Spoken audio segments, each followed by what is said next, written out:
இதில் 8 முக்கிய குறியீடுகள் உள்ளன. கடன், நிதி பற்றாக்குறை, வருவாய் கணக்கு, சொந்த வரி வசூல் திறன், வட்டி சுமை, கட்டாய செலவுகள், மூலதன செலவுகள் மற்றும் அரசின் உத்தரவாத பொறுப்புகள். இந்த 8 குறிப்பீடுகளையும் கர்நாடகா, மகாராஷ்டிரா மற்றும் குஜராத் ஆகிய மாநிலங்களுடன் ஒப்பிடும்போது தமிழ்நாடு கடைசி இடத்தில் உள்ளது.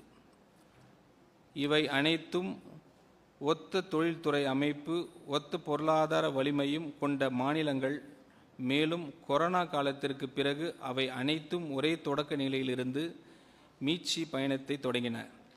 ஒரு தொடக்க புள்ளியில் இருந்து தொடங்கி ஒரு போட்டியை ஓடி அதன் ஒவ்வொரு கட்டத்திலும் கடைசி இடத்தில் முடித்தால் அதற்கு காரணம் பிரச்சனை, வெளிப்புற சூழ்நிலை இல்லை. இந்த வேறுபாடு வீதியில் உருவானதல்ல, நாம் எடுத்த முடிவுகளால் தான் உருவானது.